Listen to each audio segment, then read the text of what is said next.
With Georgia Emergency Management Agency and his team with us today.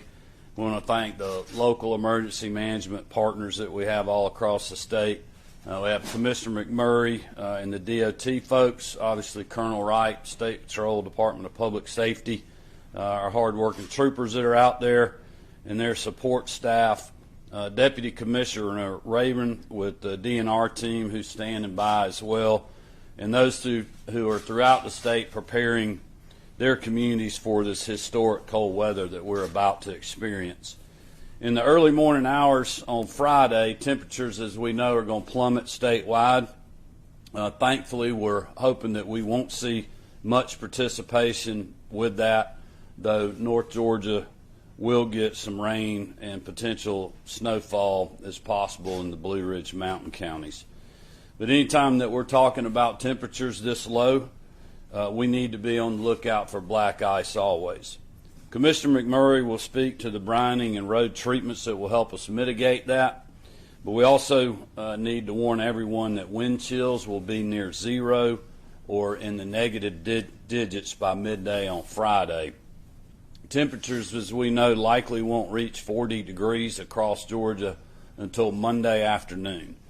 Communities across the state are about to see temperatures that they haven't experienced in a decade or more. And we just want to urge all Georgians to be ready, and certainly that goes for our teams, and we are working on that as we speak. Director Stallings is going to share what the local folks are doing to prepare, have available resources and steps that Georgians can take to get ready. GEMA is continuing to be in constant contact with the local emergency management agencies. Local warming stations will be activated. Obviously, Commissioner McMurray will talk about the treating of roads. GEMA has also been working with the Department of Public Health to ensure nursing homes know who to call if they potentially lose power. And we're in communication with utility providers so that they have what they need in case of power loss. We have, as always, our Department of Natural Resource chainsaw crews on the ready if needed in a windy storm event, trees down, power lines affected, roads affected, and other things. And with that, I'll be declaring a state of emergency. This will help us ensure that essential supplies, especially propane, can be delivered for both commercial and residential needs. And now I'm going to call on Director Stallings to come up and give us a GEMA update, and he'll be followed by Commissioner McMurray at Georgia Department of Transportation, and the rest of our partners and myself will take questions when we get done. Chris. Yes, sir. Thank you. First of all, thank you, Governor, for your support in allowing us to get resources ready. The state is ready. We're just challenging you now to make sure you're ready. It's extremely important that in any weather event, you think about the needs for that specific event. For this type of weather event, we're more concerned about the wind and the cold for our side. On the wind, the power loss is going to be a concern. So when you're making ready, a ready kit that can sustain you for 3 days is going to be important. With these type of temperatures and the wind, as always, anytime we have a wind event, it's difficult for power crews to get up in bucket trucks in sustained wind to recover power. So while creating and updating your kit, keep in mind some specific needs for those that are in your household. Battery-operated devices, flashlights, things of that nature. Make sure you've got those ready. First aid kits, extra medicine should you have to leave your home, have those on the ready. And certainly special items for infants and pets as well. Plan to check on elderly and disabled relatives and neighbors. It's going to be extremely important to make sure we keep our critical friends and neighbors in mind. These cold temperatures are extremely difficult on our elderly and disabled population.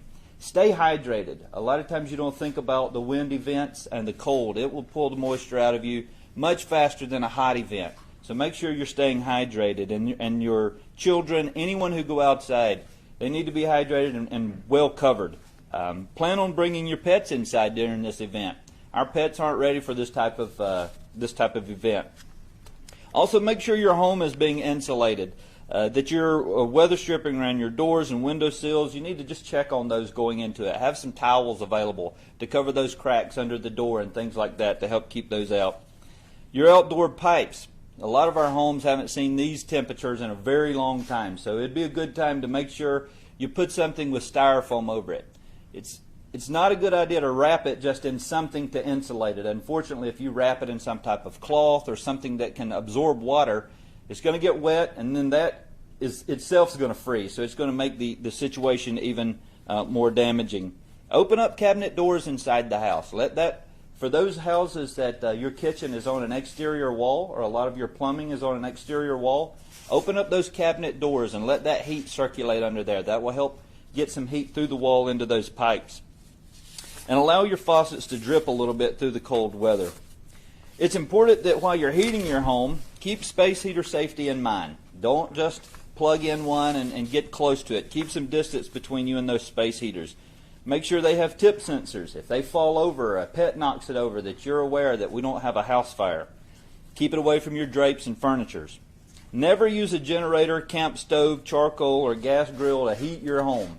Unfortunately, that's going to happen, and we do not need that happening on our watch. We need you to be weather-wise. And keep all your generators at least 20 feet away from any of your doors, windows, or any outlets that will pull in fresh air. In case of power loss, this is where our concern is that in the event of power loss, make sure you've got some alternate heating sources available to you. Now, a lot of times we think about creating heat, but make sure you've thought ahead. Have your blankets out, your cold weather gear. If you've got some old winter jackets or some coats, go ahead and get those out now before the weather turns and you're trying to find them in the dark. Make sure you've got your batteries and your flashlights ready. Plan ahead. Have at least one of the following heat sources that we just discussed readily available. If you have medical equipment that operates on a battery backup, make sure you have that charged and options about that. Notify someone if these issues arise regarding your heat. Now, our local EMAs are going to be working to have heat sources available, but our partners with DNR also have warming shelters available. You can find out where those are at gastateparks.org/alerts. So if you go to there, they'll have a list of all their state warming stations that they have available. And then if you have any further questions about that, your local EMs are also working on this problem. And finally, health concerns. Watch out for frostbite. If you do have to go outside, frostbite is going to possibly happen. Some of the warning signs are white or grayish yellowing of the skin, numbness of the skin that feels unusually firm or waxy. If this happens, frostbite areas are typically numb. Do not put them near a heat source to try to warm them. You will not feel the damage you're doing to the body because it's warm. So if you do experience some numbness, wrap yourself in some type of blanket, try to sip on something warm and start warming the core temperatures. And finally, hypothermia. It will happen if the body drops below 95 degrees. And in these temps, if you're out for long periods of time, it can happen. Make sure you use those same precautions when you come in. Warm, non-alcoholic beverages are the best option. So make sure you're keeping wise. And finally, my final point that I want to make clear is if your power is out, most likely your neighbors are too. And in this type of event, it's important that we know we have one another's back. Check on your neighbors, check on your family, and we'll get through all this together. Commissioner McMurray? Thank you, Director Stallings. First, I want to just tell everybody again, we are preparing for this extreme cold weather event. As the governor mentioned, there will be precipitation Thursday evening into early Friday morning. And as the National Weather Service has predicted, there is a potential for flash freezing for the moisture that remains on any of the roadways and bridges across Georgia. Therefore, out of the abundance of caution, the Department of Transportation is moving forward today with pre-treating roads and bridges on state routes and interstates, such to try to get an onset to keep that precipitation from freezing as this Arctic blast moves through. The Department of Transportation will treat basically from a line north of Columbus to Augusta and everything north of there, as well as I-75 from Macon to the Tennessee border and everything in between. That is some 21,000 miles of roadways that will need to be treated. This afternoon, we will start treating the roads, not the interstates, but the roads in northwest Georgia and northeast Georgia, as well as this evening the roads in the South Metro area. That would be the state routes, but not the interstates. Tomorrow morning at 7 a.m., we will begin to treat the interstates from that boundary of Columbus all the way over to Augusta and Macon north. This will be working for 12-hour shifts until we have everything treated, and trying to have everything treated before the onset of the freezing temperatures in the wee hours of Friday morning. And we are confident that we can have that first application of brine across all the state routes and interstates. And so that's what we'll be doing starting this afternoon and this evening, and then the interstates tomorrow. I would like to highlight that tomorrow we ask for your patience while you're out and about. In fact, if you don't have to travel tomorrow, we suggest you stay home, because we will have to brine these roadways during the day. With over 21,000 miles of road, it just takes that long to brine that much area. So we're asking for your cooperation. If you don't have to be out tomorrow, stay home and stay warm. And certainly on Friday morning, we ask that you not get out. If you see a roadway that looks wet on Friday morning or Friday, assume that it is frozen. We will continue to spot treat any areas that have ice on them or they're black ice Friday into Saturday until we get the all clear. Now, this is an all hands effort with this big geographic area that we're dealing with, and we'll continue to work so that the roads are passable and acceptable. I remind you all too that your local roads, and especially subdivision or neighborhood streets, are likely not to be treated. So again, as we enter the holiday weekend, please just stay home if you can, and let's see how this really cold Arctic snap may have an effect on the roadways of Georgia. And Governor, I'll turn it back to you. Thank you. All right, well, thank you, Commissioner and Director, for those comments. We'll open it up for any questions you Governor, got. when does the state of emergency actually begin? Well, we're working on getting it drafted right now, so it'll be here pretty shortly, and it'll go through midnight on Monday. I think that's our thinking. Probably go ahead and start it today. And Governor, is it statewide? Yeah, statewide. Just to be clear, all state routes north of the fall line and all interstates north of the fall line are going to be treated? That's correct. We will be treating basically the fall line north of state routes and interstates. And one other thing I might add is the express lanes on I-75 and 85 will be closed Thursday around midnight, and so we'll wait and assess those conditions into the weekend so we can safely open those back up at a later point.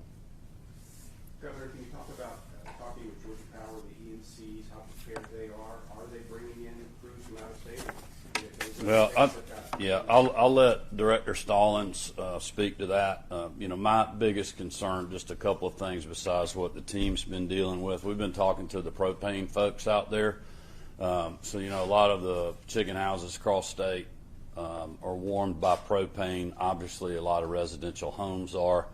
So they just want to make sure that they can serve our people and our industry that's out there, and our farmers and business folks. And so that's one of the main reasons for the state of emergency, but also we just want to be prepared.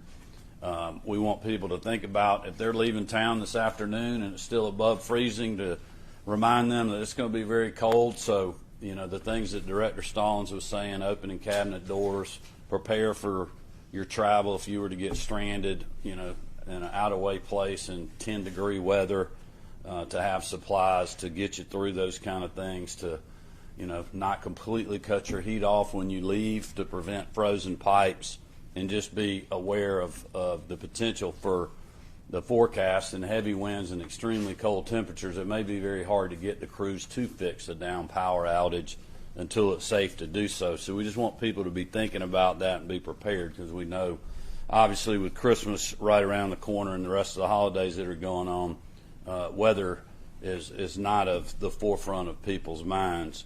Even though I think when the winds pick up like they did this morning, the temperatures drop, it will be so very quickly.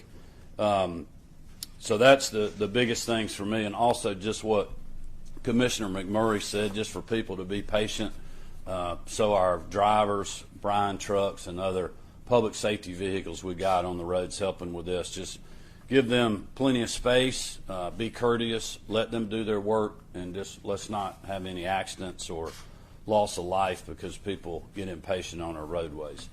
But Chris, do you want to speak to the utility partners? So we have definitely been in contact with our utility partners. Some of the concerns of, like you mentioned, everybody's dealing with this cold snap, so we can't bring in a lot of folks from outside, so it's kind of an all-hands approach. Everybody's available.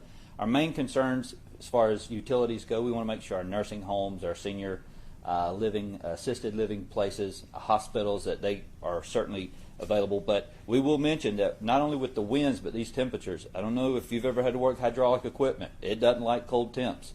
And so it slows down response with these hydraulic lifts and things of that nature, whether it's just cold weather or not. I mean, wind or not, the cold weather itself will slow that down.